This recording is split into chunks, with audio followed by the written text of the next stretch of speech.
पूर्णात् पूर्णमुदच्यते पूर्णस्य पूर्णमादाय शान्तिः शान्तिः।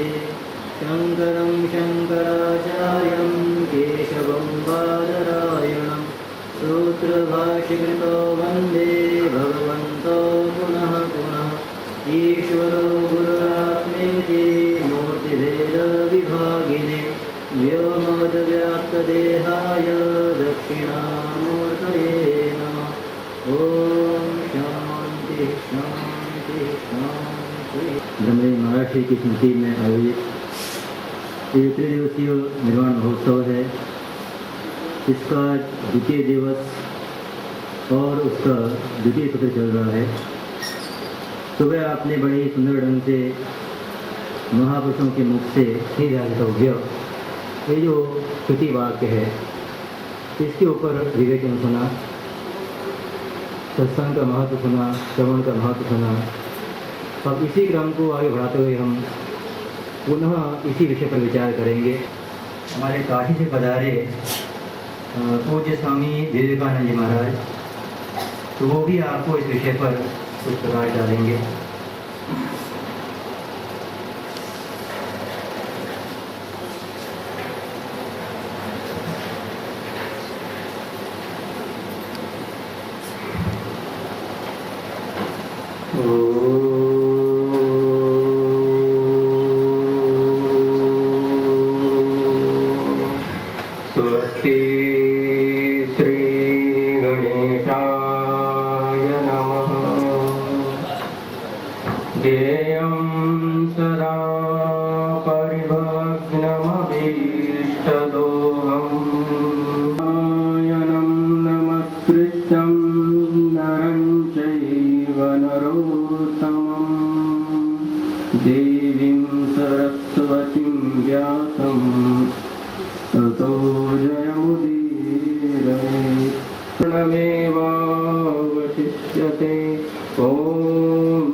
अधिष्ठात्री देवता ओंकारेश्वर एवं मंगलेश्वर को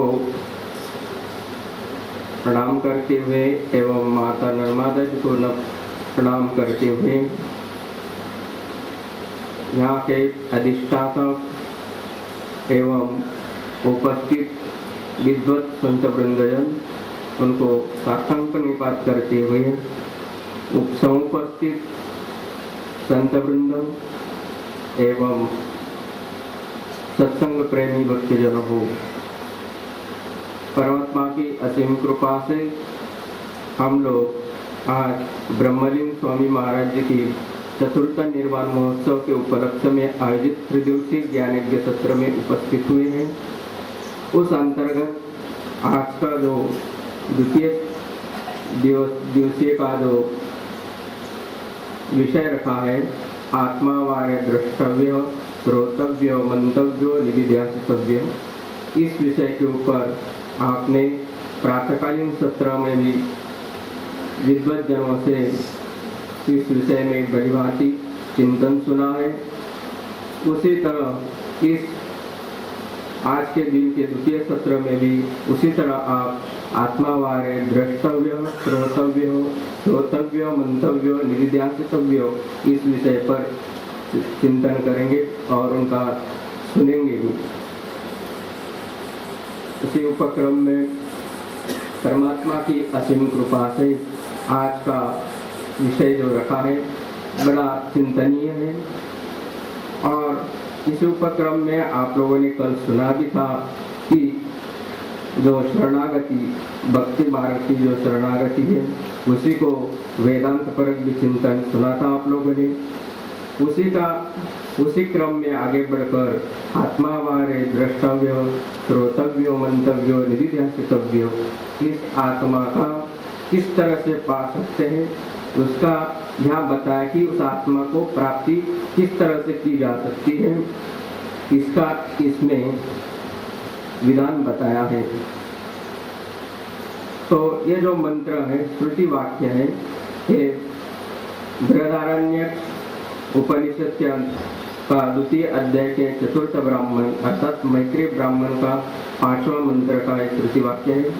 केवल एकमात्र त्याग से ही उस अमृतत्व की प्राप्ति का विधान करना है, अर्थात जो सर्वकर्म संन्यास सहित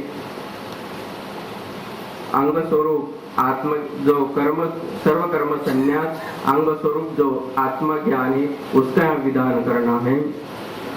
उसी को बताने के लिए इस मैत्री ब्राह्मण का आरंभ किया था और उसी के अंतर्गत मैत्री यज्ञवालक के संवाद आता है और वहाँ ऐसा भी वर्णन आता है कि जो यज्ञवालक के ऋषि है वो ब्रह्मनिष्ठ है और परोक्ष ज्ञान में निष्णात है, धर्म कर्म का प्रचार किया।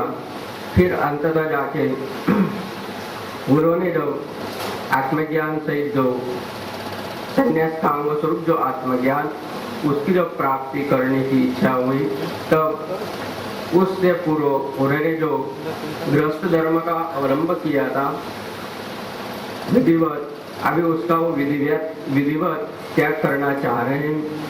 उसी को या बतलाते मैत्री को बतलाते कि हे मैत्री, तुम दोनों का अर्थात कात्यायनी और तुम्हारा जो संबंध मेरे कारण हुआ था उस संबंध को अब मैं विच्छेद करना चाहता हूँ, अर्थात मेरे पास जो चलाचल संपत्ति है उसको मैं समान रूप से बंटवारा करके इस संबंध को यही विच्छेद करता हूँ और मैं वनगमन करता हूँ।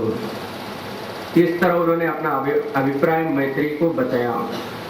तब मैत्री ने पूछा कि भगवान, जब आपके जो समस्त जो चलाचल संपत्ति छोड़ के जा रहे हैं वो क्या उस अमृत जिसके लिए आप जा रहे हैं उसमें साधक नहीं है, अर्थात साधन रूप से वो उपयोगी नहीं है, तो आप इसे त्याग करके जा रहे हैं। तब यज्ञवालक ने कहा कि ये संपत्ति जो है ये उसमें साधन रूप से साधक नहीं है। तब मैत्री कहती है कि फिर मैं भी इसे ग्रहण करके क्या करूंगी, जब इस साधन के द्वारा इस चलाचल संपत्ति के द्वारा मुझे अमृतत्व की प्राप्ति नहीं होगी तो मैं चलाचल संपत्ति का ग्रहण करके मैं क्या कर लूं, अर्थात मुझे ये नहीं चाहिए। तब उसने उस संपत्ति का त्याग किया और उसने आत्मज्ञान की इच्छा की कि मुझे भी वो आत्मतत्व प्रकट हो। इस तरह का यहाँ भूमिका हो गई। फिर आगे उन्होंने बताया कि किस तरह से उस आत्मा को प्राप्त करना होता है, तो उन्होंने त्याग के द्वारा ही उस तत्व का विवेचन किया।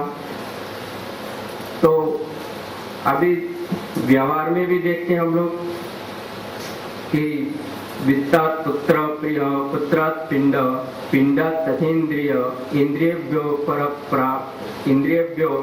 प्रिय प्राण, प्राणात् आत्मा पर प्रिय।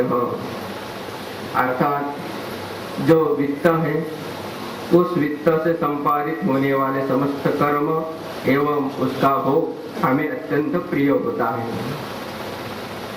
तो उस प्रियता के कारण हम उसे अहर्निश प्राप्त करने की यथावत चेष्टा भी करते हैं।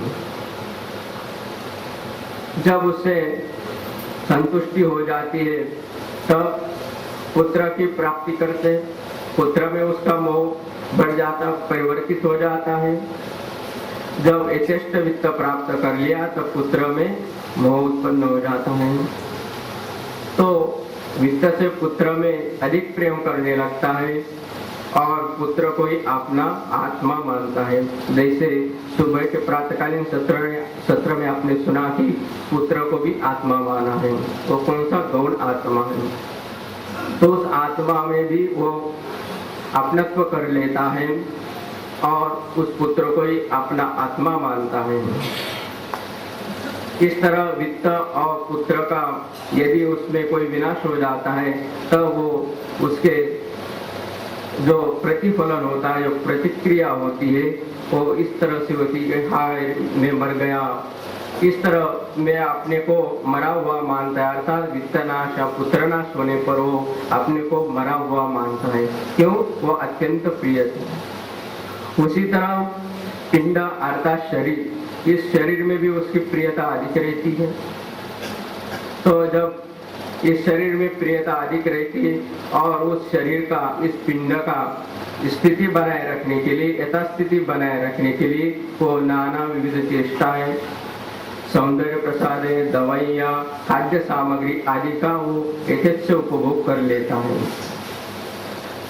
तब यहाँ से भी उसका मन उच्चट हो जाता है। तब इंद्रियभ्य पिंडा तथेन्द्रिय अर्थात इंद्रिय भी उसे प्रिय लगने लगती है, तो वो इंद्रियों को भी प्रिय मानने लगता है। और जब कभी इंद्रिय कोई विकल हो जाती है, आघात आदि में उसे कुछ हानि पहुंचती है, तो वो यहाँ तक पहुंचता है कि भले मेरे इंद्रिय कट जाए लेकिन मैं बना रहूं, मेरा शरीर बना रहे, इस तरह का वो समझौता भी कर लेता है। तो इंद्रिय भी उसे अति प्रिय लगती है।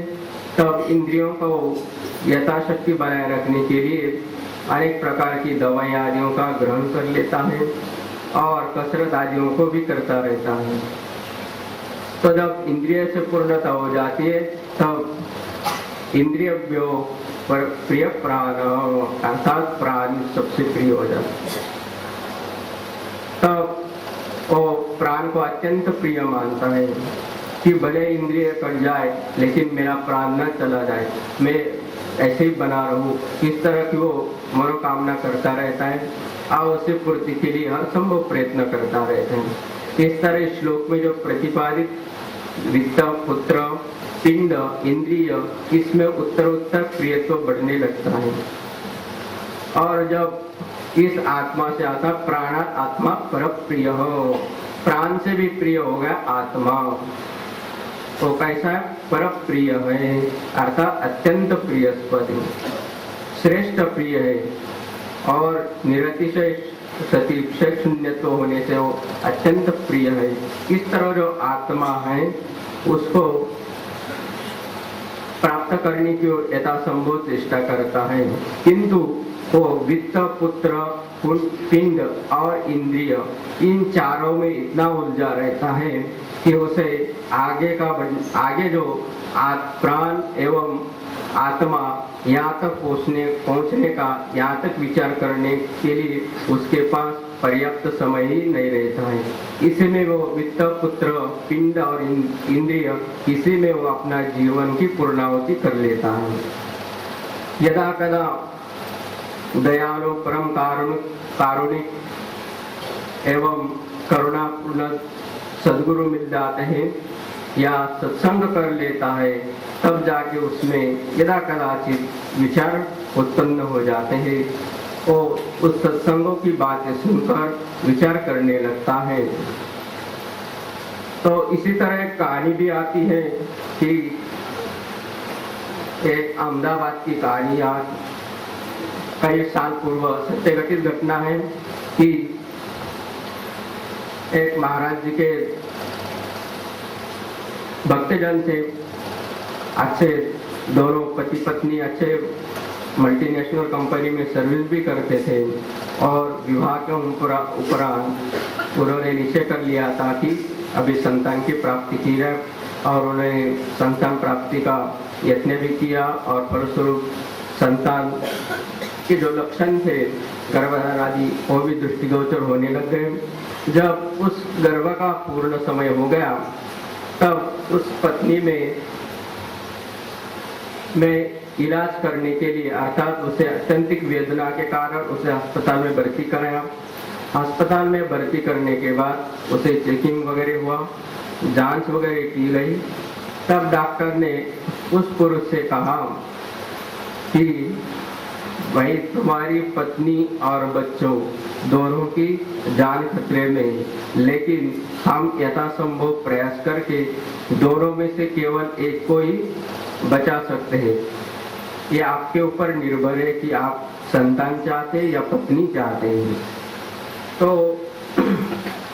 उसने कहा कि मुझे दोनों की आवश्यकता, दोनों भी प्रिय है, संतान भी प्रिय है और पत्नी भी प्रिय है।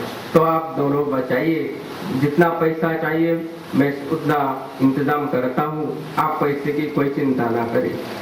किंतु डॉक्टर ने नहीं माना। डॉक्टर बोले संभव ही नहीं हो सकता, तुम दोनों में से किसी को एक चुन लो, और वो भी उचित क्षण में, ज्यादा समय भी विलंबन मत करो। तब उसने वो पेपर के ऊपर साइन कर दिया और बता दिया कि पत्नी बचनी चाहिए, संतान भले न हो। क्यों?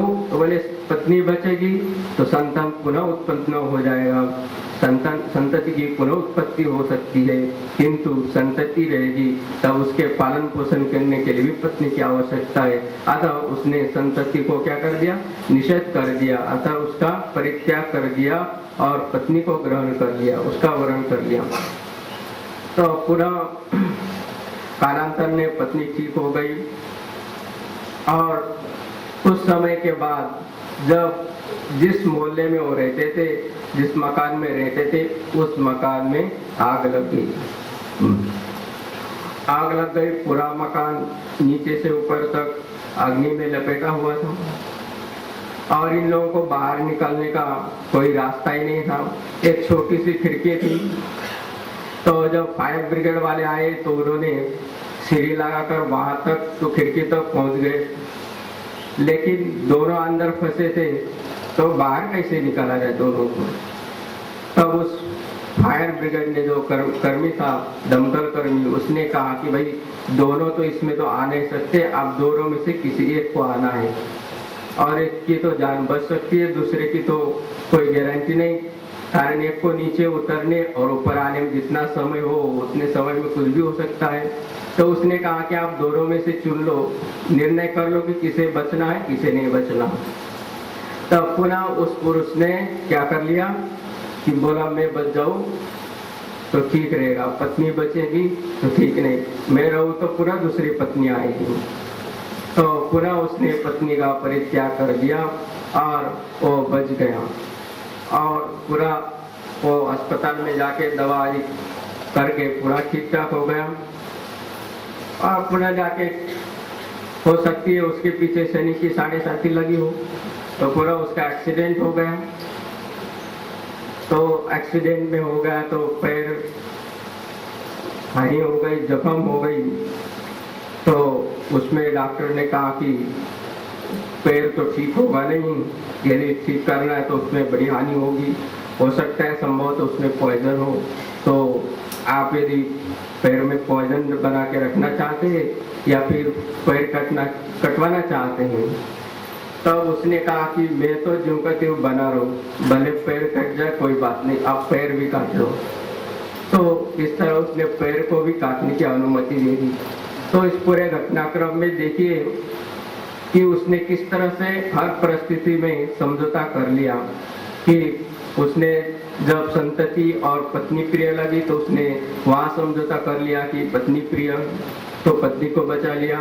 फिर जब अग्निकांड में हो गया तब उसमें पत्नी का परित्याग कर दिया, का क्योंकि मैं बना रहूं तो सब कुछ बन जाएगा।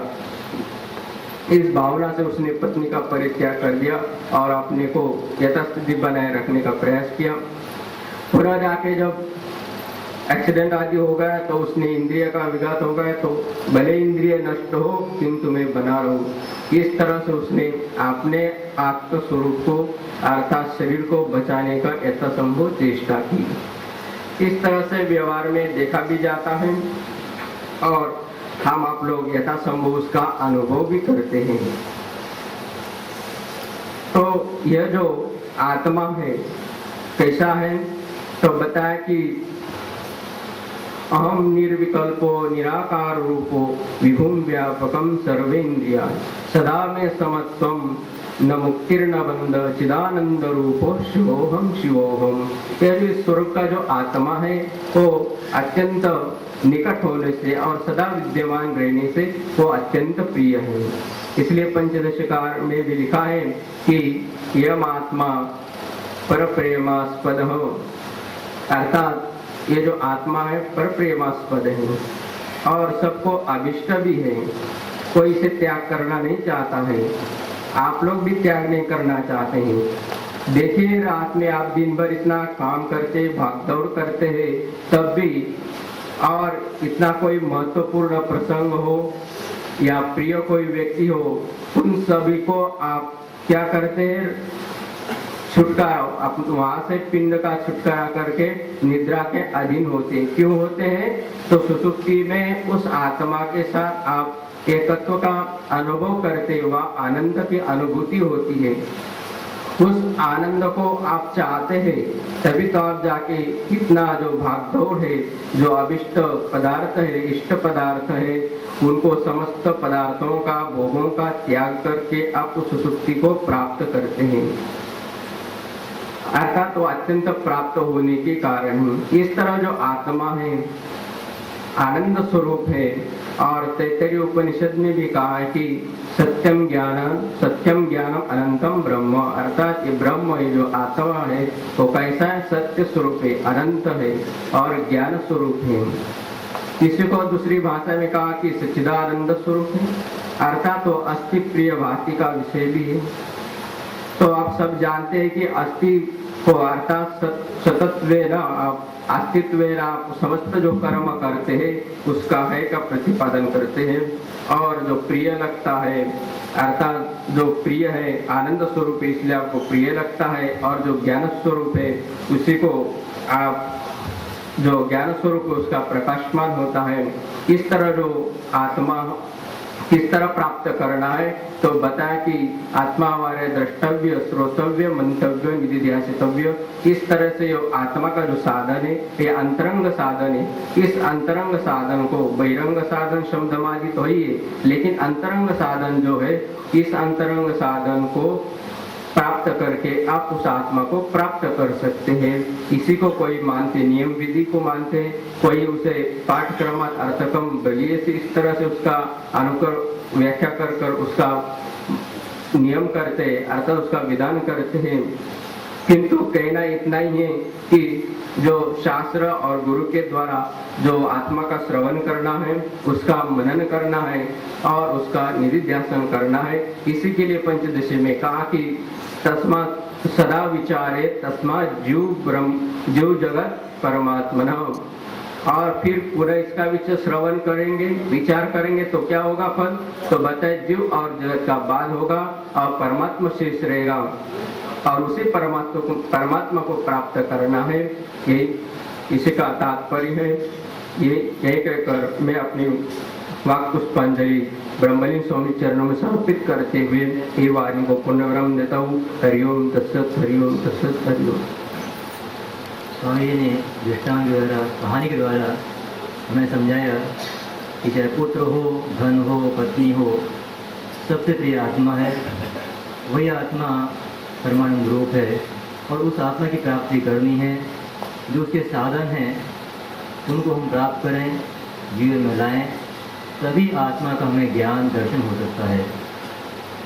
अब इसके आगे मैं अनुरोध करता हूँ हमारे ऋषिकेश पधारे परम पूज्य परम विद्वान स्वामी जी श्री स्वामी शांति धर्मानंद जी महाराज, जो कि बड़े ही विद्वान हैं शास्त्रों के और वेदांत के विचारक भी हैं। जो उन्होंने विचार करके जो कुछ रत्न निकाले होंगे, उनमें से कुछ हमारे सामने रखेंगे जिससे हम सभी लाभ ले सकें। स्वामी जी महाराज।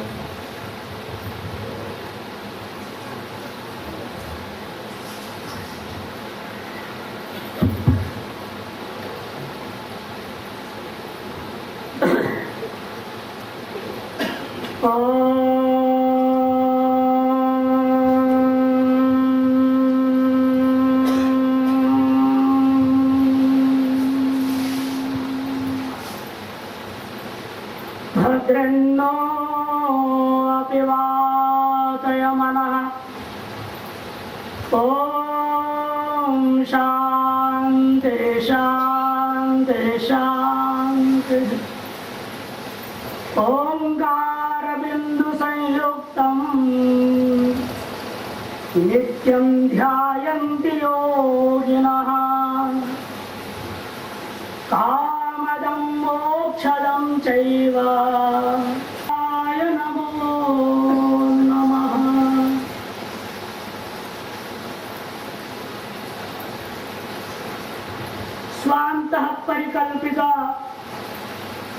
अनंत ब्रह्मांडांतर्वर्ती परिदृश्यमान इस जगत के अंदर नर्मदा के तट पर समवस्थित इस प्रांगण में स्वाभिन्न स्वकल्पित अनेकोपाधि स्वरूपों में दिखाई देते हुए नाम रूपात्मक आप सभी को मेरा सप्रेम ओम नमो नारायण।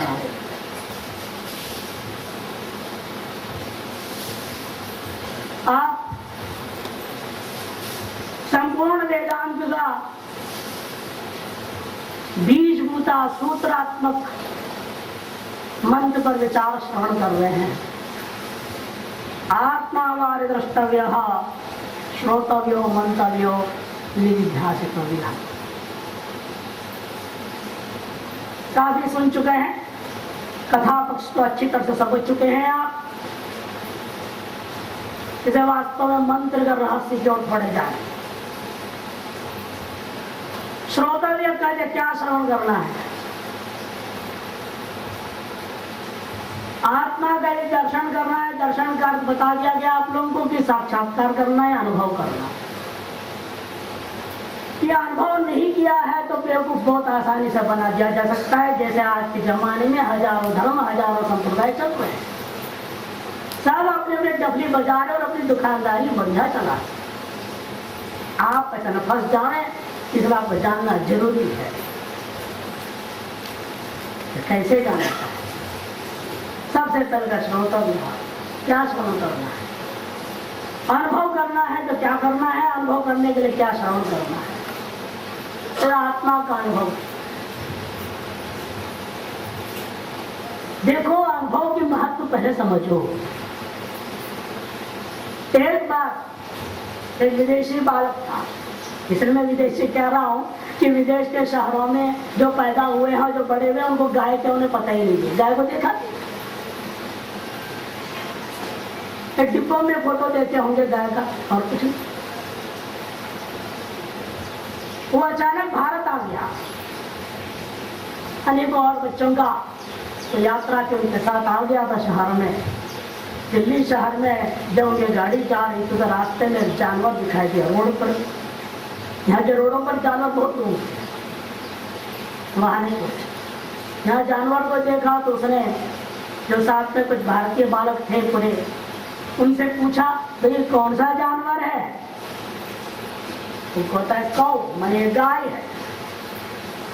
अच्छा, गाय ऐसी होती है, सड़क पर भी घूम सकती है क्या? कहते हाँ, इतना ही नहीं तो क्या जाने गाय के बारे में। थोड़ा उसने व्यंग्य करते हुए कहा तुम क्या जानते हो, तुमने कैसी दूध पिया? गाय का दूध पिया कि नहीं? हाँ पिया हूं। कैसी है? सफेद होती है। विदेशी ने बेचारा जैसे गाय पिया तो सही तो बताया उसने, सफेद दूध पिया था।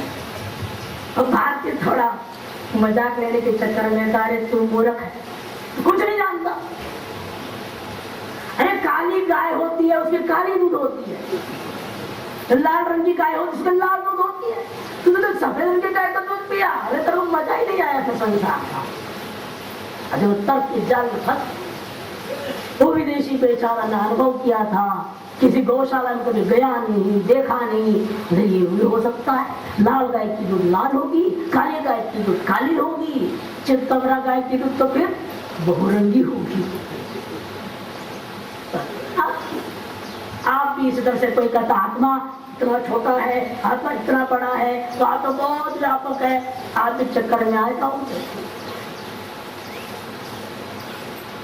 कोई आगे बहुत सूक्ष्म है, वो दौड़ता है ऊपर से नीचे दौड़ता सब ठाक करता है।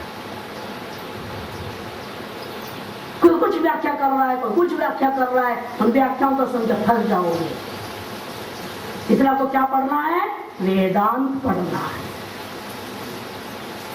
वेदांत कर दिया, लोग सामान्य पढ़कर वेद में जो अंतिम भाग है, वेदों का अंत, वेदस्य अंत वेदांत। इन वेद के अंतिम भाग में सारे उपनिषद नहीं है, कोई बीच में ही, इसलिए अर्थ ठीक नहीं। साथ लेना है। व्यक्तित्व वेद, अयं तथा आपने जानिए घड़ा है, ये कपड़ा है, ये घड़ी है, ये माइक है, ये है, वो है, आप एक जान रहे हैं ना, इसलिए नाम वेद है। ये तो जान रहे हैं वृत्तियों से, इंद्रियों के माध्यम से विषयों को जान रहे हैं। पुरुष है, ये औरतें हैं, माताएं हैं, ये बहनें हैं, ये भाई है, बहन है, ये अमुक है, वो अमुक है, ये जो हम जान रहे हैं इसका नाम वेद है। वेदा नाम अंतः इति वेदांतः। जो ऐसे जान रहा हूं ये विशिष्ट पदार्थों को, ये विशिष्ट रूप से जानना जब अंत हो जावे तो अविशिष्ट जो सर्वसामान्य सर्वव्यापक नित्य प्रकाश स्वयं ज्योति रूप आत्मा का अनुभव करने का नाम वेदांत है। वह वेदांत को समझाने के लिए, उस अनुभव को समझाने के लिए हमारे प्रस्थान त्रय को स्वीकार किया गया है। प्रकृष्ट रूपेण स्थियते अस्मिन्नित प्रस्थान। प्रकृष्ट रूप से आप अपने स्वरूप में स्थित हो जावे, जिनको अध्ययन करने से उन अध्ययन करने योग्य ग्रंथों को भी हम क्या कह देते हैं? प्रस्थान। और प्रस्थान कितने हैं? पहला दर्शन प्रस्थान ब्रह्म सूत्र, दूसरा श्रुति प्रस्थान उपनिषद, तीसरी है स्मृति प्रस्थान जिसका नाम भगवद गीता। इनमें से आपने कल स्मृति प्रस्थान का विषय कौन सुना? मामेकम शरणम उपक्रमोपसंहार आदि हेतुओं के माध्यम से आपने उसके बारे में अच्छी तरह से जान ली। आज जो विचार चल रहा है कि श्रुति प्रस्थान का विषय आत्मावाद विश्व, वो आत्मा जो अनुभव करना है हमने उसको तीन प्रस्थानों का श्रवण करने से श्रोतव्य, श्रवण करने योग्य जो वस्तु है संसार में तो आत्मा है, और आत्मा के बारे में श्रवण करना है तो प्रस्थान त्रय का अध्ययन के माध्यम से ही होगा। क्योंकि इसी कथा में आपने जैसे सुना, मैत्रेयी त्रयी कहा, जब बंटवारे की बात आई, यह सारी पृथ्वी पूरी ढंग से संपन्न हो, सारी संपदा से युक्त हो, कहीं कोई शत्रु नहीं, कोई द्वेषी नहीं, किसी प्रकार का प्रतिबंधक नहीं, ऐसा दिव्य संपूर्ण पृथ्वी भी यदि मुझे मिल जाए, क्या अमृतत्व प्राप्त हो सकता है? तो अमृतत्व से आशा नास्ति, नास्ति अमृत से आशा धने।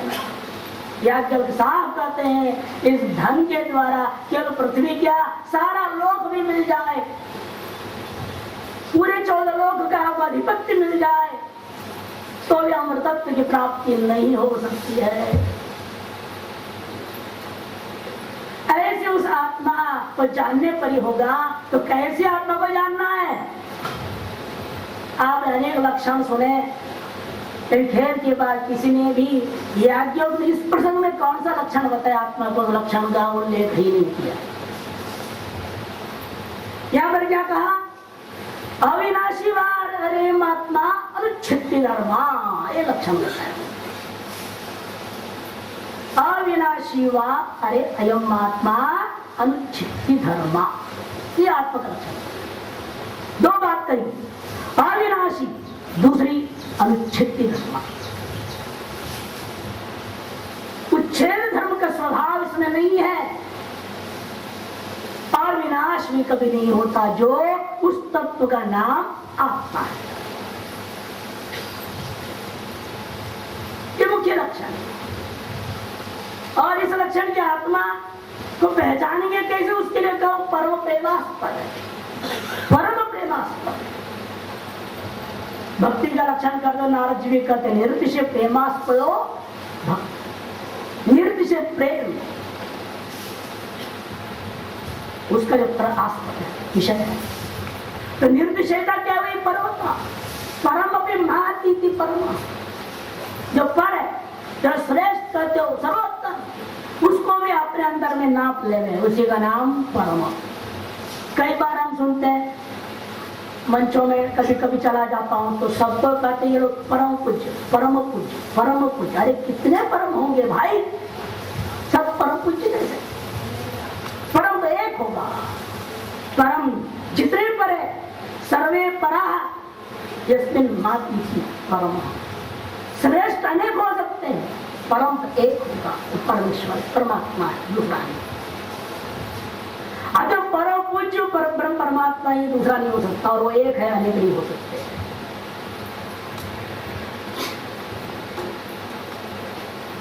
इसी प्रकार में भी कुछ क्षण पहले चर्चा कर रहा था, कुछ शब्दावली ऐसे हैं हमारे यहाँ समाज में कुछ समझ में नहीं आता अन्वय करना।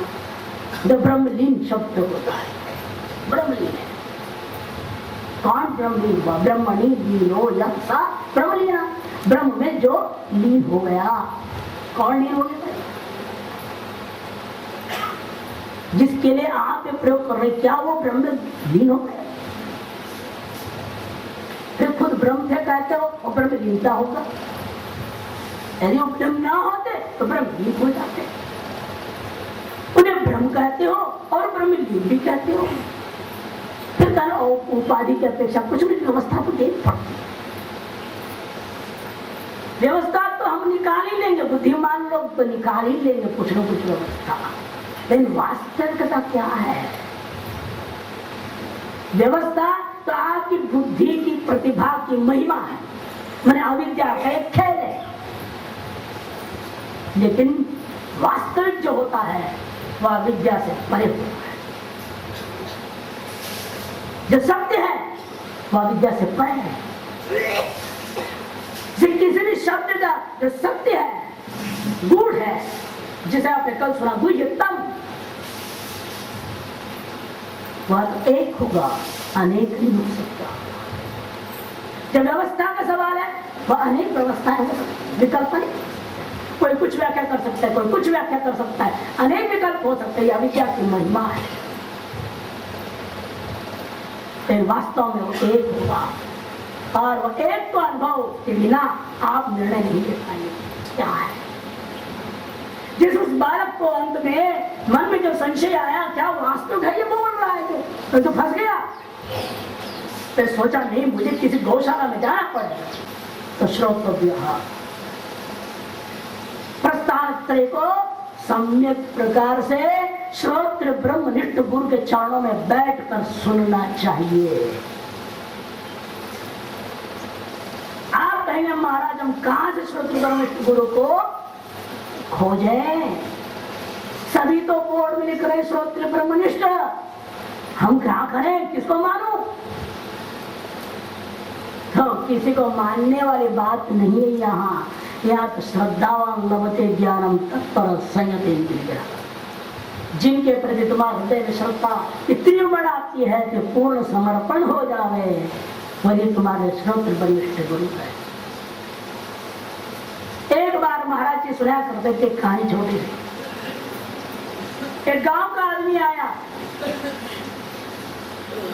और बड़ा दुखी, बहुत दुखी था। तो महाराज ने पूछा, गुरु महाराज जो भी संत रहे हैं उन्होंने पूछा, महाराज जी सुनाते थे किसी और की कहानी, भाई क्यों दुखी हो, क्या बात है? वो बोली ही नहीं, वो रो लग जाए। फिर बताओ तो सही, रोने का कारण क्या है? बहुत समझा के पूछने पर कहा, मेरी प्यारी भैंस थी, वो मर गई। बाकी सारा दुनिया मर जाए, पत्नी मरे, बच्चे मरे, मेरे को कोई दुख नहीं था, लेकिन मेरी प्यारी भैंस मर गई। अब मेरे को उसके अलावा कोई दूसरा समझ नहीं था। उसको खिलाए बिना मैं खाता नहीं था, उसे खिलाए बिना मैं पीता नहीं था, उसको सुलाए बिना मैं सोता नहीं था। आज वो नहीं। तो गुरु महाराज ने देखा क्या करे, इसको ब्रह्म विद्या पढ़ाने का कोई फायदा नहीं। और प्रस्ताव क्या सुने, ये तो रोने के गला कोई दूसरा नाम ही नहीं है। तो अच्छा ऐसा करना, आज से तुम एक चिंतन करना शुरू कर। क्या? भैंसो हम भैंसो हम भैंसो हम, ये बोलते हुए शुरू कर। यही तेरा मंत्र जप करना शुरू कर। बेचारा गुरु मान लिया, उनको श्रद्धा थी, कोई दीक्षा नहीं, कुछ नहीं, उन्हें कह दिया तो क्या मान लिया, भैंसों चिंतन करता हूँ। रोज आता था, दीक्षा क्या, चला गया अपनी झोपड़ी में बैठता था, करते करते करते करीब महीना 2 महीना कुछ बीत गया, तो भिक्षा में आना बंद हो गया। भिक्षा के लिए आया नहीं तो गुरु महाराज ने कहा भैंसों तो आए नहीं आज, अरे वो भगत को देखो क्यों नहीं आ रहा। एक चेला को भेजा तो चेला वहां गया, कहा कि अरे भाई गुरुजी बुला रहे तो भिक्षा में क्यों नहीं आ रहा। तो कहता है क्या करूं, मेरे इतने बड़े बड़े सींग हो गए हैं, मैं भैंस हो गया हूँ, कहते मैं चलूं तो गुरु जी का झोपड़ी उखड़ जाएगा, इसलिए मैं बाहर नहीं आ सकता, मेरे को यहीं से चारा दे दे। गुरु जी समझ गए तो कलाकार भैंसाकार भाव में संपन्न हो चुका। तब गुरु जी ने कहा करके आज से तो थोड़ा और मंत्र लंबा कर दियो, जोड़ो, क्या भैंसो हम ब्रह्मास्मि, भैंसो हम ब्रह्मास्मि, ये चिंतन। अरे ये सोचा कि ब्रह्म क्या वाला चीज है? भैंस तो मैं जानता था, वो प्यारी थी मेरी, वो तो मैं समझा, वो भाव को मैं प्राप्त कर गया, लेकिन गुरु जी ने उसके साथ ही क्या जोड़ दिया, है क्या वाला ब्रह्म। फिर गुरु जी ने कहा मुझे चिंतन करना है भैंस, अब उसकी दिमाग में वो कीड़ा कट गया, वो ब्रह्म क्या है, ब्रह्म क्या है, और भैंस को भूल ही गया और हम ब्रह्मास्मि चलते रहा। काफी दिन बाद उसको थोड़ा सा होश में देखा तो मैं आ गई हूँ, तो झोपड़ी में क्यों बैठा हूँ। निकला बाहर आया, देखा इधर उधर, वो दिखा के सामने गुरु जी प्रणाम किया, गुरु जी हम ब्रह्मास्मि, ब्रह्म क्या है। हाँ था तो ब्रह्म जिज्ञासा, अभी इसके अधिकारी हो गया है। जैसे महाराज जी ने सुनाया ना, अंतःकरण जब शुद्ध होगा मक्खन जैसे, कभी वेद वाक्य का पुष्प उस पर चिपकता है। ठीक उसी प्रकार से जब आपके अंतःकरण इस प्रकार से पूर्णकृत सत्कर्म, गुरु के मन दिया वो मंत्र आदि का जप आदि के माध्यम से अंतःकरण जब शुद्ध हो जाता है, तब आप प्रस्थान तरह के श्रवण के योग्य बन जाते। जो श्रवण करते करते करते करते मनन करना पड़ता है। मंतव्यो, मनन क्या है, विचार करना, श्रुत पदार्थ का बार बार विचार करना। आपने गौओं को देखा ही है, भारतीय सभ्य बैठे हुए लगभग कोई ऐसा विदेशी मेरे ख्याल से नहीं होगा जिसने गाय को नहीं देखा होगा। गाय करती क्या है, जब चढ़ने जाती है चिट्ठी होता बटोरती जाती, खाती जाती, चबाती नहीं है, जो मिला स्वाहा सीधा गुण भर जाए। और शाम को जब लौटती है तब बैठ करके करेगी क्या, खाई हुई चीज को ऊपर लाती है, वापस चबाती अच्छी तरह से रस बना देती है उसको, तब फिर अंदर लेती है। उसको कहते हैं जुगाली करना। ठीक उसी प्रकार से जब गुरु बोलते रह रहे हैं, आंखों से देख रहे हो, कानों से उनके अमृत वचन को आप पी जा रहे हो, पी जा 2 साल 3 साल जितना मौका मिले पी जा। पहले श्रवण जितनी कर सको, फिर एकांत बैठकर मनन करना, जुगाली करना। जैसे गाय एकांत में शांत बैठकर जुगाली करती है, वैसे आपको जो सुनी हुई बातों को अंदर से उसका निकालो। आप आलंबन नहीं, ग्रंथ नहीं, पुस्तक नहीं, मनन तब मानी जाएगी आपसे हो रहा है बिना ग्रंथ का बैठे हैं, आंख बंद कर सर्वेंद्रियों को प्रत्याहार कर रहे हैं, धारणा किए हुए हैं श्रुतियों को, उसको मनन ध्यान छोड़ देता है। स्वतः आनी चाहिए श्रुति वाक्य, गुरु के कथित वाक्य, दृष्टांत, हर चीज, और उनका प्रसन्न है। जो कोई संशय तो अपने आप मिटते जाएगा, अपना जवाब भी भीतर आपको मिलेगा।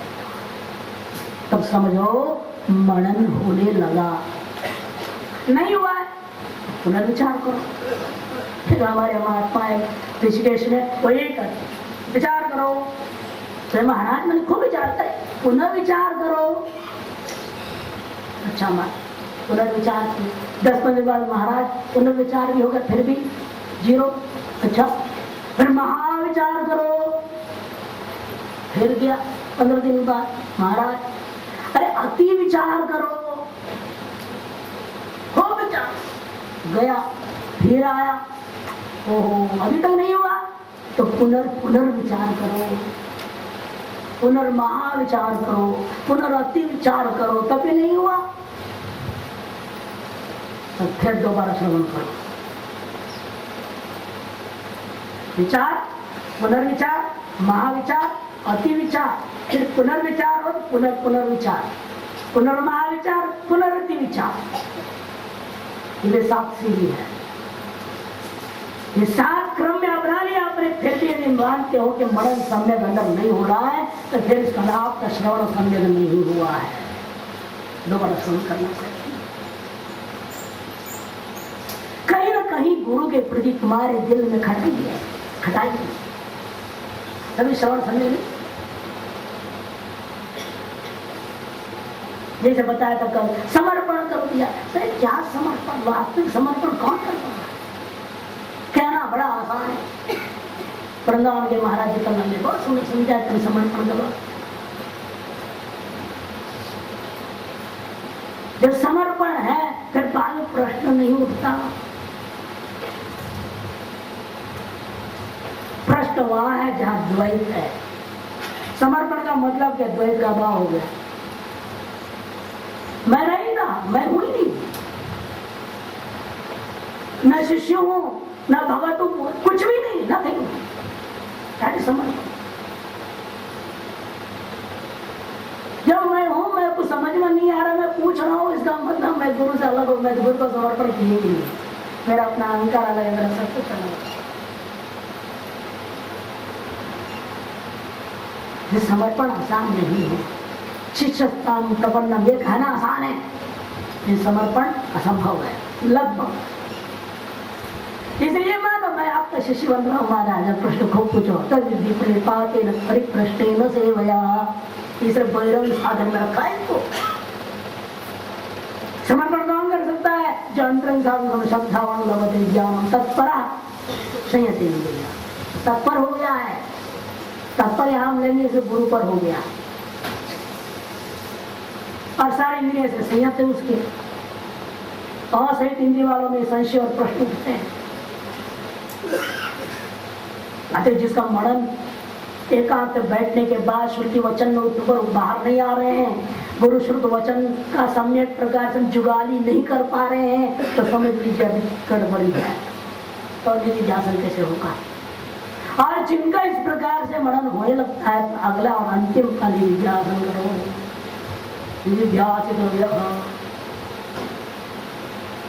निधिध्यासितव्य एक तरह से योग सूत्रकार ने 16 सीढ़ी बताई समाधि का, 16 समाधि।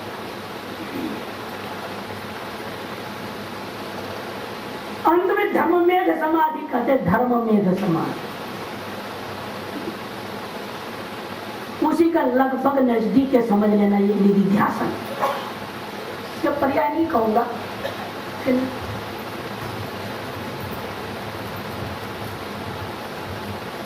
वेदांत में कहीं भी साधन प्रकरणों में विभूतियों का वर्णन नहीं आया। क्यों? योग सूत्र में देखिएगा, अन्यत्र देखिएगा, विभूतियों का वर्णन आता है। जब आप साधना करते हो तो विभूतियां आती हैं। तो समाधा अंतराय, समाधि में सब बाधक होते हैं, इनसे सतर्क रहो, इनसे बचते रहो, ऐसा कहते हैं। इसका मतलब वेदांतियों को क्या विभूतियां मिलती ही नहीं है, उनसे सतर्क होने की जरूरत नहीं। निधिध्यासन काल में होता है। निधिध्यासन काल में आप निधिध्यान से हटाने के लिए विभिन्न प्रकार की सिद्धियां होती, विभूतियां प्राप्त हो। आप जो बोलेंगे सो हो जाएगा, जो बोले सो निहाल। शुरुआत है, यदि वह सतर्क नहीं हुआ तो वो जाल में फंस जाता है, फिर माया में लौटता। श्रुतियों ने इसे सतर्क दूसरे तरीके से करेंगे। कई प्रलोभन, जैसे कठोर परिषद में आता है, नचिकेता को अनेक प्रकार का प्रलोभन दिए यमराज जी ने। या शुरुआत में संकेत मात्र समझो, या तो मैत्रेय कोई प्रलोभन दिया है, जैसे मैं तुम्हें संपत्ति दे रहा हूँ तो ले ले, चुप हो जा, मैं जा रहा हूँ। एक अधिकारी के सामने, उत्तम अधिकारी के सामने विभिन्न प्रकार के प्रलोभन आते हैं। और आजकल महात्मा रूपी अधिकारियों के सामने एक साधारण प्रलोभन आते हैं, क्या आपको महंत बना दिया जाएगा, महाराज आप हमारे यहाँ का महंत हो जाइए, मंडलेश्वर हो जाइए, ये हो जाइए, वो हो जाइए, कुछ न कुछ बन जाइए। और कुछ भी नहीं तो 3 चीज मिलती, खतरनाक चीज है, इसको हरि बोलते, हरि हरि होते हैं, जानते हैं हरि माने शत्रु। लेकिन उसी में आनंदित होते हैं, लोग समझ में नहीं आता। तो हम लोग व्याकरण पढ़ाते, गुरु सुनाते थे, अरित्रयम नमस्कृत्य तदुक्ति परिभाव्य च, मुनित्रयम है वह श्लोक में पढ़ाते थे। अरित्रयम काड़ेवारी, पूजारी, कोठारी, भंडारी, ये 3 ये पद आपको मिल जाएंगे। सारी चाबी चमचमाता और चकाचक चाबियों को दे रहे महाराज, ऐसे हो गया, मैं खाली हूँ। तो सावरा एक तरफ वहां भी सेवा करने को मौका है, मेरा अंतर शुद्धि का मौका कोई खो देता, अहंकार में आ जाता। खराब नहीं है, तब ये शत्रु भाव हो जाता है जब यह सेवा इसमें न रह जाए, अहंकार आ जाए तो तब जाती है। नहीं तो नहीं है, साक्षात ब्रह्म देवता है, सबकी सेवा में लगे हुए, सब एक रूप देख रहे, सब ईश्वर भाव। वासुदेव सर्वमिति स महात्मा सुदुर्लभ, सबको उस एक में अतिथि वासुदेव मानकर जिसका आपने सुना सिया राम मैं सब करो प्रणाम जोड़। उस भाव से सेवा करने वाला पूजा वो हरि नहीं, वहां फिर बदलनी पड़ेगी, पुजारी का तलब होगा। पूजा या हरि यह अर्थ नहीं लेंगे, कोठारस्य हरि ऐसे समझ नहीं करना। भंडारस्य हरि, भंडार का शत्रु यह नहीं करेंगे वहां। इसलिए छठी तत्व उसके लिए जिसने अहंकार से पदों का दुरुपयोग करा। और क्या करेंगे फिर? अरे है नहीं वहां, आरी आर्य विगतो धातु अर्तुम गंतुम ज्ञातुम शीलम यस्य स आरी। कोठारस्य आरी इति कोठारी, भंडारस्य आरी इति भंडारी, पूजाया आरी इति पूजारी। महान साधक, महान महात्मा, वो इन पदों में रहकर सबको ईश्वर मानकर सेवा करने वाला होता है। जो इस तरीके से सेवा करते हुए अपने अंतःकरण को पूर्ण देश किया है, वही व्यक्ति निश्चित रूप से शासन का भी अधिकारी हो जाता है।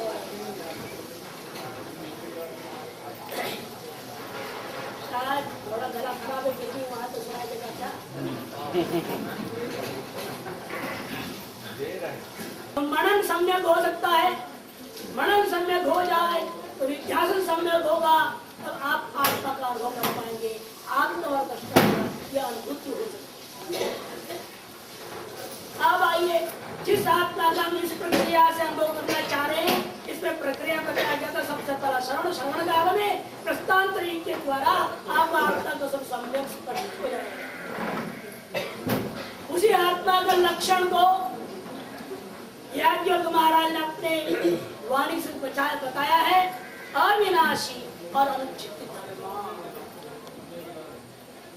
अब इसके अविनाशित्व को समझो। अविनाशी कि संसार में जो कुछ भी है, जो मेरा या मैं को हम पकड़ रहे हैं, ये सब क्या है? अविनाशी है। ये आपने देख लिया, आपका अनुभव, जो कुछ भी आप आज तक देखे हैं, जिसके साथ भी जो कुछ भी व्यवहार किए हैं, कोई भी स्थायी नहीं था। चीज एक से एक बना लिया लोगों ने, रेफ्रिजरेटर बना लिया, फ्रिज जो वो भी कितना दिन तक बचा के रखेगा, अंत में नाश होना ही है। आप चिंतन करके देखें, एक बात आपको अनुभव में है, लेकिन भले ख्याल में नहीं आया हो, ध्यान नहीं गया उस तरफ। आपने कभी अपने जीवन में जन्म से लेकर अब तक कभी किसी से जाकर पूछा आपने कि मैं हूं या नहीं हूं? बताओ भैया, पूछा? कोई बच्चा अपने बाप से पूछता है मैं हूं या नहीं हूं पापा बता? क्या कोई बेटे अपने माँ से पूछे माँ बता मैं हूं या नहीं हूं? या शादी होने के बाद पत्नी पति से पूछी कभी, अरे पतिदेव बताओ मैं हूं या नहीं हूं? या पति ने पूछा हो पत्नी से बताओ मैं हूं या नहीं हूं? किसी ने पूछा आज तक ये प्रश्न को, मैं हूं या नहीं हूं बता? कभी नहीं पूछा, किसी ने भी नहीं पूछा। अरे जिसको पागल ने बताया वो पागल भी नहीं पूछता। वो पागल तो ब्रह्मज्ञानी पागल ने बता दिया ना, पाया ब्रह्म को पा लिया, इसे संसार गल गया, वो पागल, वो तो ब्रह्मज्ञानी है। अरे लौकिक पागल भी नहीं पूछता मैं हूं या नहीं। क्यों? क्योंकि मैं हूं इसमें किसी को कभी कोई संशय ही नहीं होता। मैं हूं या नहीं हूं इस विषय में किसी को संशय नहीं, सभी को पक्का निर्णय है कि मैं हूं, चाहे बच्चा हो चाहे मरणासन बूढ़ा बूढ़ा, सब ये जो मैं हूं ये दृढ़ निश्चय पर आपका आज तक ध्यान नहीं गया। भले निश्चय हुए हैं लेकिन आपको पूछा ही नहीं, किसी क्यों संशय ही नहीं हुआ है, किंतु इस पर तक को ध्यान नहीं गया है। मैं हूं यही आपकी अपने आत्मस्वरूप का अविनाशित्व का द्योतक है।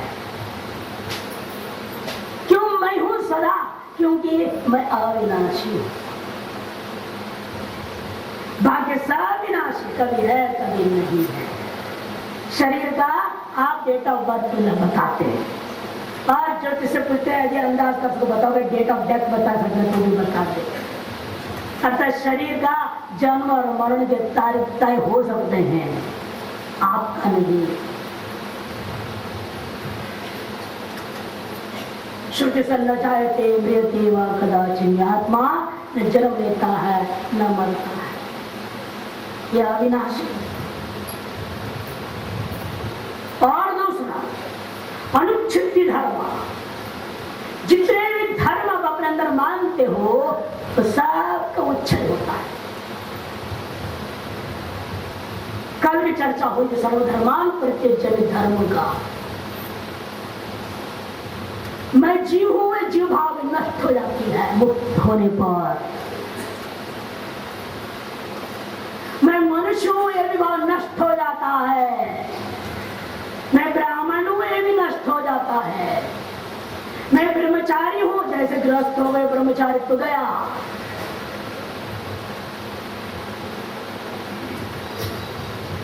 ने तो कहा था मैं कुंवारा हूं किंतु ब्रह्मचारी नहीं। तो महान आदमी का, बड़ा आदमी का, साधारण आदमी नहीं कहते बात। अटल बिहारी वाजपेयी जी ने कहा था पार्लियामेंट में, मैं कुंवारा हूं किंतु ब्रह्मचारी नहीं। इसका मतलब पहले ब्रह्मचारी था, खत्म हो गया ब्रह्मचर्य, भले शादी नहीं किया पहले बिगड़ गया। मैंने ये सब धर्म जो आरोपित है ना, ये आरोपित जितने भी धर्म है ये सब उच्छेद होने वाले धर्म है। मैं धनी हूं कब तक? इनकम टैक्स रेट नया लगे तब तक, सीबीआई पीछे न पड़े तब तक, बाद में जेल ही तुम्हारे लिए हवा देने वाला होता है। उच्छेद धर्म है सारा। कौन धनी, कौन मनुष्य, कौन जीव, एक प्रकार प्रकाश चमत्कार साच दिखा है। हमें उस अधिष्ठान पर दृष्टि, अधिष्ठान की ओर हमें जागरूकता, वो अधिष्ठान मैं ही हूं, वो पर्दा जिसमें सारा जगत पर चित्र नाच रहा है तो मैं ही हूं, यह निश्चय न होने से उच्छेद धर्मों में हम लिप्त हो गए हैं। और उच्छिन्न धर्मों से हमारा वैराग्य होना जरूरी है, तब अनिच्छित धर्म परिपूर्ण ब्रह्म की अनुभूति होगी। समय हो गया। ओम पूर्णमदः पूर्णमिदं पूर्णात् पूर्णस्य पूर्णमादाय पूर्णमेवावशिष्यते। पूज्य स्वामी ने बड़े ही स्मरण से समझाया हमें कि आत्मा का श्रवण करना चाहिए, वेदांत श्रवण करना चाहिए। उसके बाद आगे स्वामी जी की मुझे कुछ बोलना है इस विषय पर। मुझे सुना है महापुरुषों से, गुरुजनों से, कुछ बोलने का प्रयास करूँगा।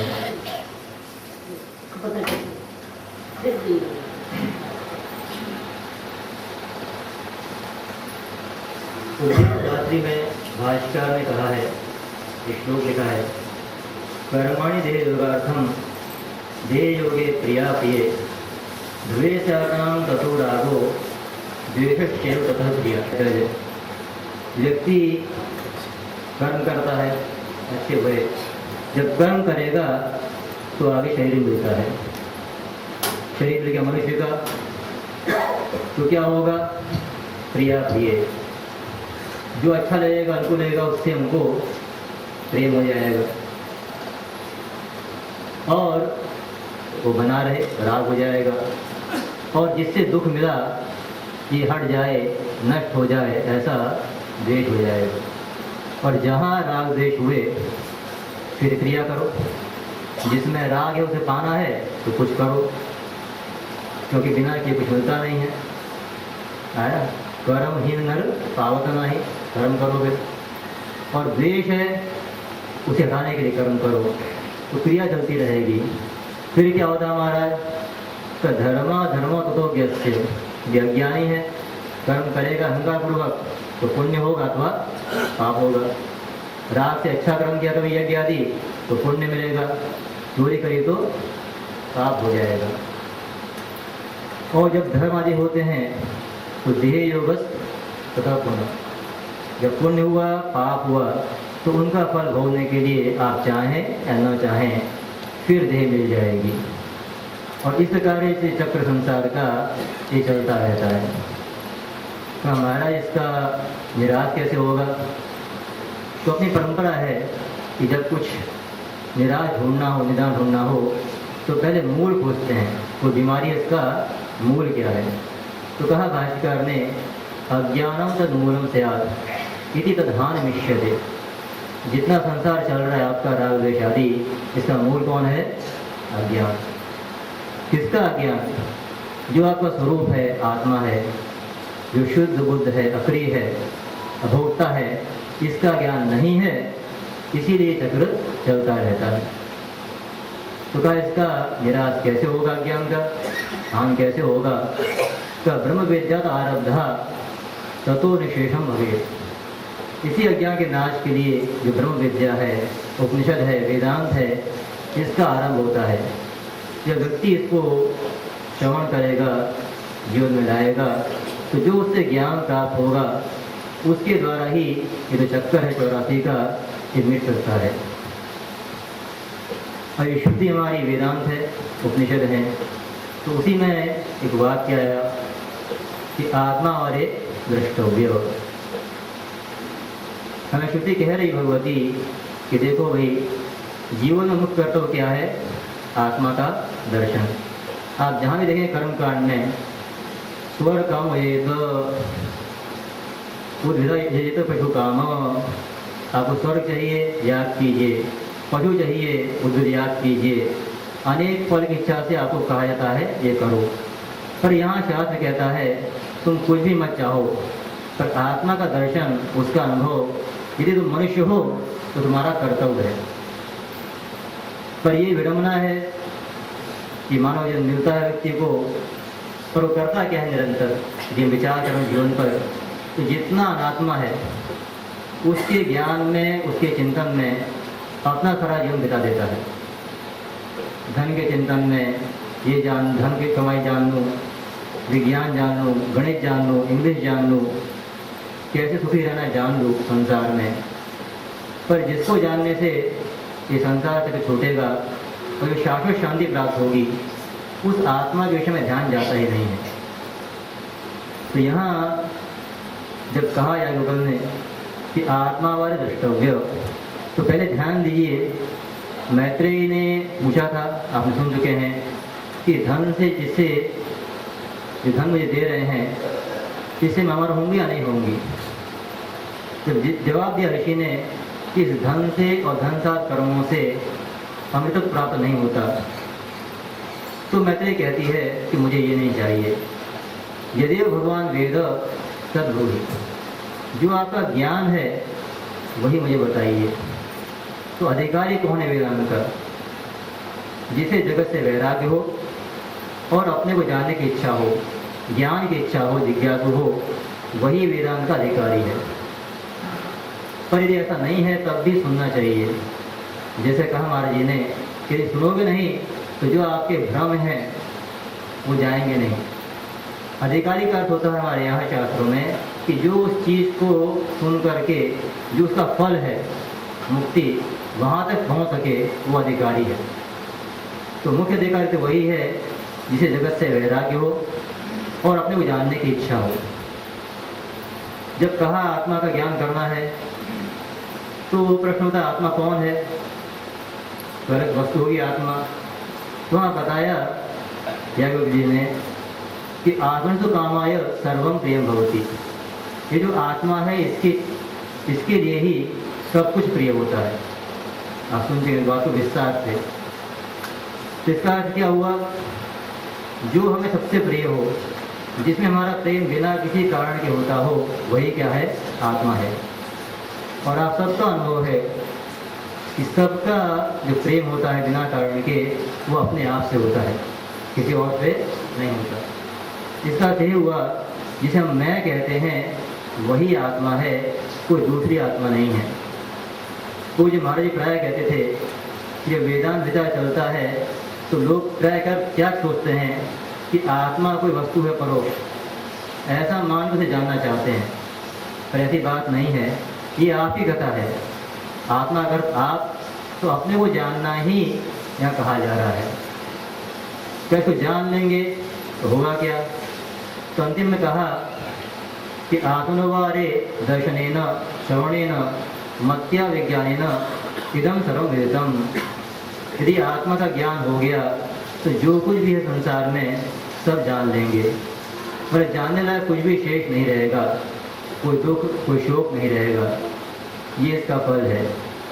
अन्य जगह भी शास्त्र में कहा गया कि आत्मलाभात्म परम विदते, जो आत्मा का लाभ है, जो उसका साक्षात्कार है, इससे बड़ा कोई लाभ नहीं है। भगवान ने कहा गीता में कि यदि ज्ञान प्राप्त हो गया तो भले कितना बड़ा पापी हो, वो पाप से तर जाता है। तो इस ज्ञान का थोड़ा महत्व है, आत्मा के ज्ञान का। तो समस्या यही है कि व्यक्ति सोच रखता है कि जो संसार का ज्ञान है इससे सुख प्राप्त होगा। अब जब जाना है हमको आत्मा की ओर, तो जब व्यक्ति विचार करता है, विचार कब करेगा? जब पहली सीढ़ी है निष्काम कर्म ईश्वर अर्पण भाव से, वो जब कर लेगा तो उसके अंदर अपने आप अंदर से एक जिज्ञासा होगी कि मैं कौन हूँ, अपने को जानूँ।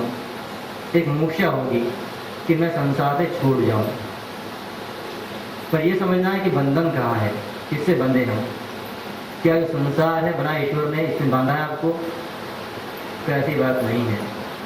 भगवान भाष्यकार कहते हैं कि अहंकारादि देहांतान बंधान अज्ञान कल्पितान स्वस्वरूपानुसंधाने संधानेन मोक्तुम इच्छा मोक्षता। ये जो शरीर है स्थूल, और यहाँ से लेकर प्राण, इंद्रिय, मन और अहंकार, यहीं तक आपका मैं फंसा हुआ है। इनको आपने मैं मान लिया है और यही आपका बंधन है, और किसी और ने नहीं डाला है, कि आपने ही अपनी मान्यता से ये बंधन लाए हैं, तो आपको ही विचार करके ये बंधन छोड़ना पड़ेगा। का बंधन छूटेगा कैसे? तो आत्मा को देखो, दर्शन करो। उसका साधन क्या है? तो आगे कहा श्रुति ने कि श्रोतव्यो, पहले आत्मा के विषय में श्रवण करो। श्रवण कहाँ करेंगे? तो जो गुरु हैं, ब्रह्मनिष्ठ हैं, श्रोत्रिय हैं, उनके पास जाके श्रवण करना है। पर श्रवण से पहले विवेक चाहिए, वैराग्य चाहिए। विवेक का अर्थ क्या है?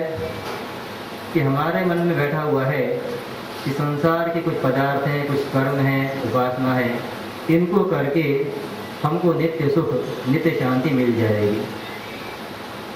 पर जो व्यक्ति विचार करेगा तो उसे अंतिम में ये पता लगेगा कि जितने भी कर्म हैं, उपासनाएं हैं, वो सब कैसे हैं? स्वयं विनाशी हैं, अनित्य हैं, और केवल एक आत्मा ही नित्य है। इसी का नाम है विवेक। और जब ऐसा विवेक पक्का होता है तो उसका आगे फल क्या होता है कि व्यक्ति को जो सारा नित्य संसार है, कर्म उपासना है, इनसे वैराग्य होकर के उसे इच्छा होती है कि मैं जानूं अपने को कि मैं कौन हूँ, क्योंकि आत्मा ही नित्य है। उसके ज्ञान से ही शाश्वत शांति मिल सकती है। तो विवेक, वैराग्य, इनको पहले क्यों कहा? इसीलिए कहा कि यदि आप में वैराग्य नहीं है तो आपके मन का बड़ा हिस्सा जगत में रहता है, और जब तक मन का बड़ा हिस्सा लगा हुआ जगत में, तब तक जो आत्मा का ज्ञान है, जो अत्यंत सूक्ष्म है, दुर्बोध है, इसको आपकी बुद्धि ग्रहण नहीं कर सकती। इसीलिए वैराग्य के बाद ही आत्मा के श्रवण का विधान किया जाता है। श्रवण का अर्थ क्या है? तो कहते हैं शास्त्रकार कि जितने वेदांत हैं, उपनिषद हैं, उन सब का तात्पर्य एकमात्र जो ब्रह्म है, अद्वितीय जीव ब्रह्म की एकता है, इसको बताने में है, और कोई तात्पर्य नहीं है। ऐसा एक निश्चय आपको हो जा परोक्ष, तो यही श्रवण का फल है। पर सुन लेते हम तत्वमसि, तुम ही ब्रह्म हो, पर इसमें विश्वास नहीं होता। श्रद्धा तो है, पर विश्वास क्यों नहीं होता? क्योंकि हमारा अनुभव है जन्मों से, मैं तो जीव हूँ। अरे शास्त्र का ब्रह्म कौन है? जिसके एक संकल्प से जगत की सृष्टि होती है, पालन होता है, लय हो जाता है, वो कौन है? ब्रह्म है। पर मैं तो अत्यंत दीनहीन हूँ, मेरे संकल्प से कुटिया नहीं बनती है, जगत कहाँ बनेगा? तो मैं ब्रह्म कैसे हो सकता हूँ? और भी संशय आते हैं। शास्त्र कहता है एक ही ब्रह्म है, जगत मिथ्या है। तो जगत दिख रहा है सामने स्पष्ट, मिथ्या कैसे है? शास्त्र कहता है ब्रह्म ही है, सब कुछ बना है, कुछ है ही नहीं। तो एक ही ब्रह्म सब कुछ कैसे है? संशय आते हैं। तो आए कह दिया मंतव्य, ये संशय निराश करना है। जैसे कहा महाराज जी ने, श्रवण क्या करो उसे, उसको ले लो, और फिर उसकी क्या करो? जुगाड़ी करो। तो बारंबार जो श्रुति के अनुकूल युक्तियाँ हैं, तर्क हैं, गुरुओं से पूछ करके उसके अनुसार चिंतन करना है, जिससे हमारे सारे संशय निकल जाए। हम विचार करेंगे स्वप्न का।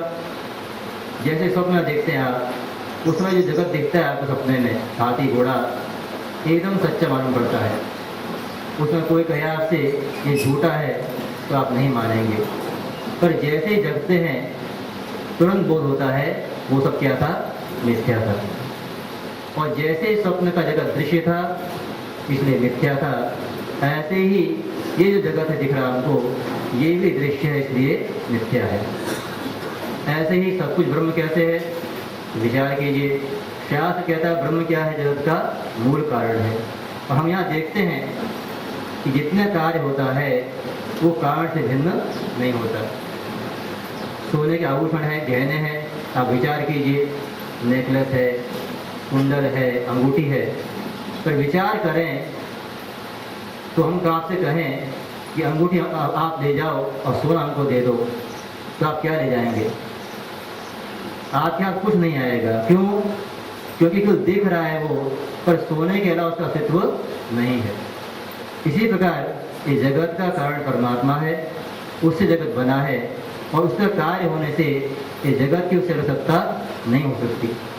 तो इस प्रकार युक्तियों से हम समझते हैं कि जो शास्त्र कह रहा है कि परमात्मा अद्वितीय है और तुम भी वही हो, इस बात का निश्चय होता है बुद्धि में। पर अभी भी ये जो ज्ञान है बुद्धि में रहता है, पर आपका अनुभव नहीं बनता। इसमें समस्या क्या है? तो शास्त्र कहता है विपरीत भावना। अनेक जन्मों से मैंने अनुभव किया है कि मैं जीव हूँ, परिच्छिन्न हूँ, करता हूँ, भोगता हूँ, सुखी हूँ, दुखी हूँ।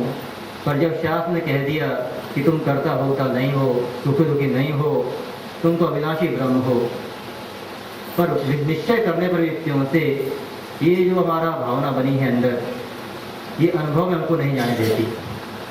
इसके लिए क्या करना है? तो कह दिया शास्त्र ने निध्यासितव्य, निरंतर ये निश्चय किया है शास्त्र के द्वारा, श्रवण से, मनन से, उसको लाने के अनुभव में दीर्घ काल तक वही संस्कार डालने के लिए निरंतर चिंतन करो। तो ये प्रक्रिया बताई शास्त्र में, और ये तीनों ही ज्ञान के अंतरंग साधन है। पर एक बात आती है गीता भाष्य में, यहाँ श्रुति कहती है कि आत्मा का ज्ञान करना चाहिए, दर्शन करना चाहिए, दर्शन योग्य है। पर भाष्यकार ये बात कहते हैं एक पंक्ति कि आत्म चेतन विज्ञानम न कार्यम। बड़ी उल्टी बात लगती है कि जो आत्मा है, चैतन्य है, उसका ज्ञान नहीं कर सकते, कार्य नहीं है वो। तो क्या भाष्यकार उल्टी बात बोल रहे हैं? ऐसी बात नहीं है। तात्पर्य वहाँ यही है कि जैसे आप चाहते हैं कि हम घट पट को, संसार को जानते हैं, विषय को जानते हैं, इस प्रकार से आत्मा का ज्ञान संभव नहीं है, क्योंकि वो दृश्य नहीं है, वो आपका स्वरूप है। जो आपसे भिन्न होगा उसे आप विषय करके इंद्रियों से, अनुमान से जान सकते हैं। पर जो आपका स्वरूप ही है, आपसे भिन्न है, उसे किसी भी इंद्रिय से, अनुमान से या किसी प्रमाण से जानना संभव नहीं है। तो ठीक है, वेद प्रमाण से जानेंगे तो उससे भी नहीं जान सकते। तो सब तो कहते हैं जानेंगे जानेंगे, आप कैसे कह रहे हैं जानेंगे? तो भाषा कहते देखिए, वेद भी उसे नहीं बताता सीधे सीधे आत्मा को, उसमें सामर्थ्य नहीं है। क्यों? वो अशब्द है, मन वाणी से अतीत पद है वो। पर फिर वेद से कैसे जानते हैं? तो जितने उसमें धर्म आपने आरोप किए हैं वो तो आपका स्वरूप है, शुद्ध है। पर जितने आपने अपने अज्ञान से जो अतत धर्म है, अनात्म के धर्म है, उनका आरोप किया है, उसका निराश वेद करता है। नेति नेति जो कुछ दिख रहा है, दृश्य में आ रहा है, अनुभव में आ रहा है, वो आत्मा नहीं है। पर जो उनसे अलग है, निषेध करने वाला है, अधिष्ठान है, वही आत्मा है। इस प्रकार से हमें करना यही विचार में कि जो भी अनात्मा है उसका निराश करते हुए ही हम आत्मा को जान सकते हैं। और इसी के लिए शास्त्रों में अनेक मार्ग बताए हैं। पंचकोश विवेक, 5 कोश हैं, अन्नमय कोश, प्राणमय, मनोमय, विज्ञानमय और आनंदमय। इनसे अपने अलग करना है। और 3 अवस्थाएं हैं, सब जानते हैं, जागृत, स्वप्न, सुषुप्ति। इसका अनुभव सबको होता है। तो इनका विचार यदि करेंगे हम, तो हम अपने आत्मा के लिए शुद्ध रूपों से जान सकते हैं। ये विवेक कैसे होता है? एक सुंदर इसमें एक आख्यायिका, एक कथा छांदोग्योपनिषद में कही गई है। तो उसके माध्यम से हम समझेंगे कि किस प्रकार इनसे अलग करके मतलब को जान सकते हैं। तो वहाँ कथा आती है कि एक बार ब्रह्मा जी ने घोषणा कर दी, मैं तो नहीं रहा वहाँ पर, तो उनकी आकाशवाणी नहीं होगी। तो उन्होंने कह दिया, यह आत्मा अपहत आत्मा विदरो मृत्यु, विश्व को जो आत्मा कैसा है? मृत्यु से रहित है, जो बूढ़ा नहीं होता, जो मरता नहीं है, जहाँ कोई शोक नहीं है, जहाँ कोई पाप नहीं है, ऐसा आत्मा है। और वही आत्मा कहता है अन्वेष्टव्य, वही आत्मा जानने योग्य है, पाने योग्य है। तो हमारा जान लेंगे, उसे लाभ क्या होगा? तो कहा स सर्वान कामान आपनोति सर्वांश लोकान। जो इस आत्मा को जान लेता है वो जितने भी काम, उसकी कामनाएं हैं, इच्छाएं हैं, उनको पा लेता है, और जितने दुख है उनको पा लेता है।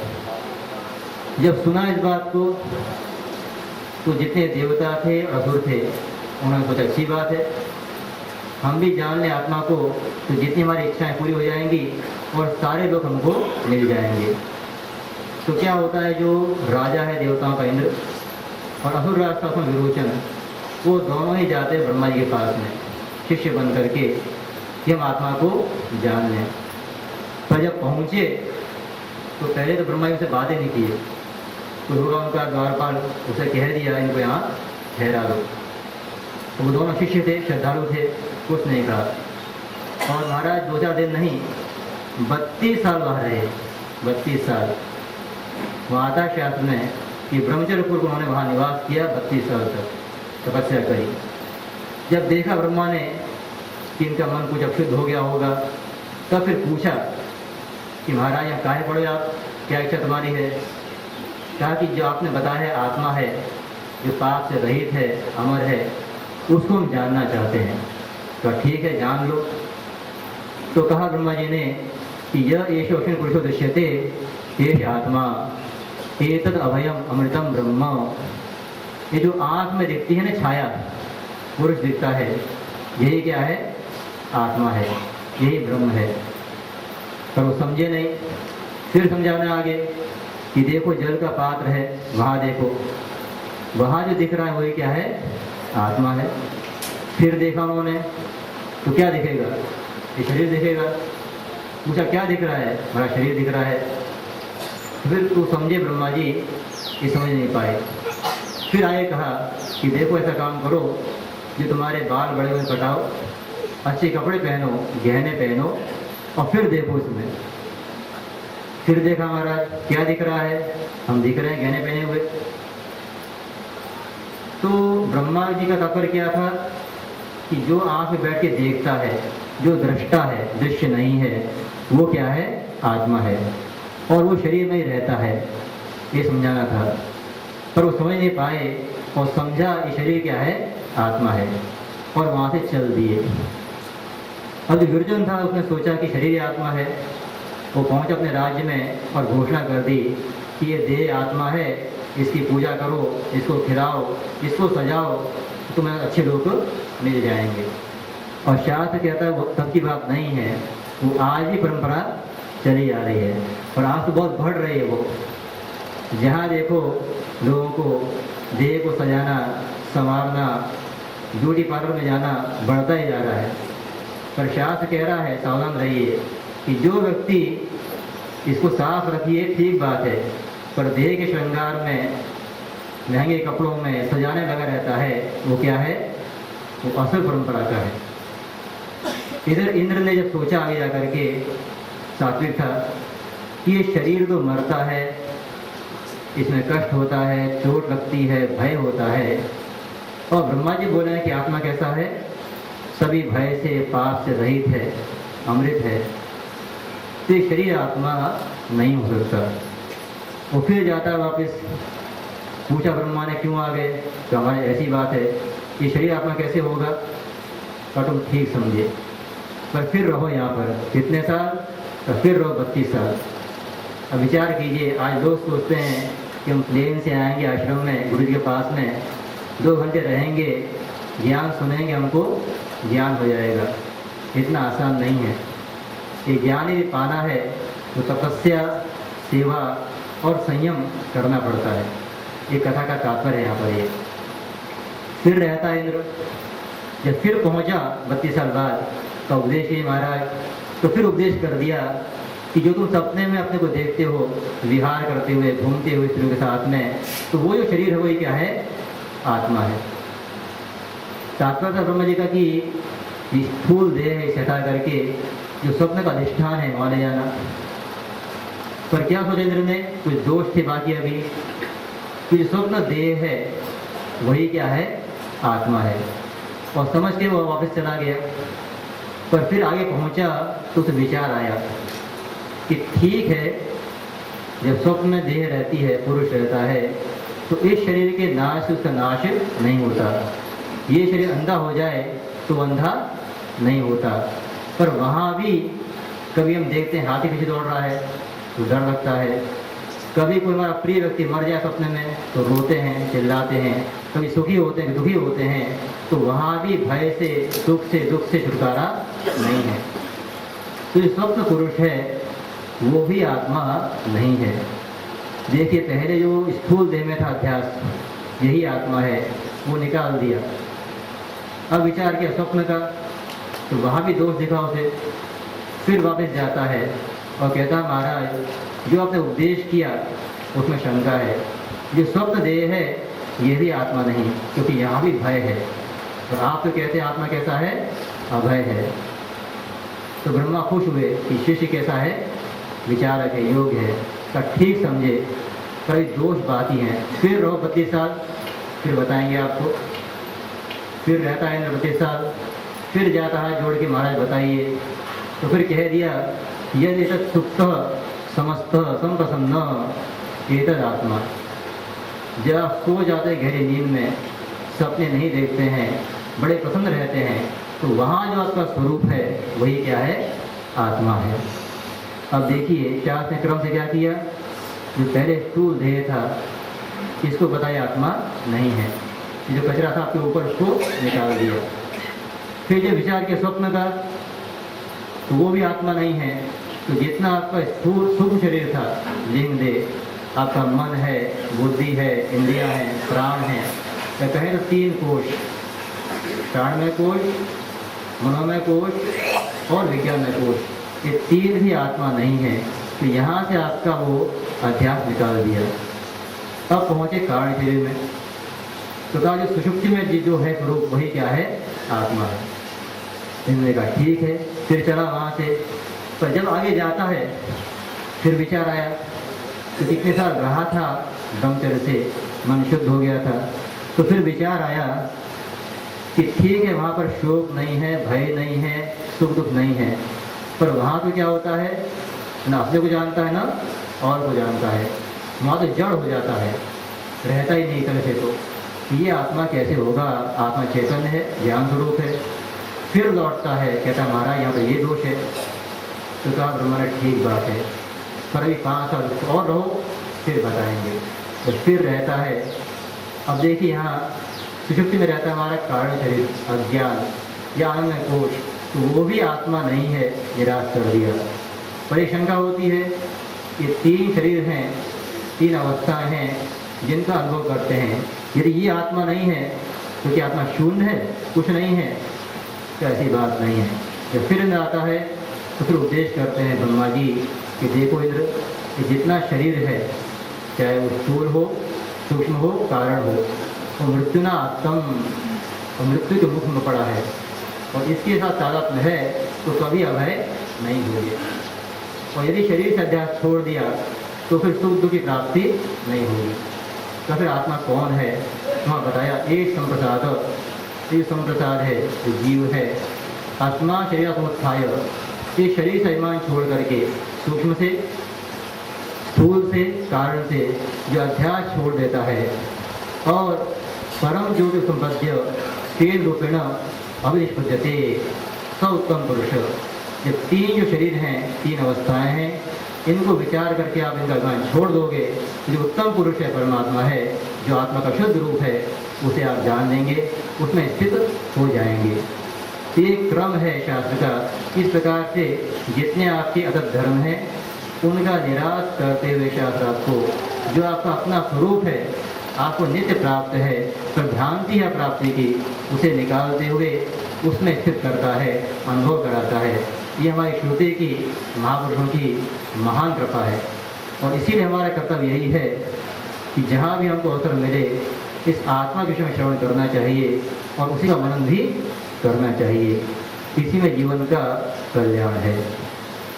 ओम शांति शांति शांति।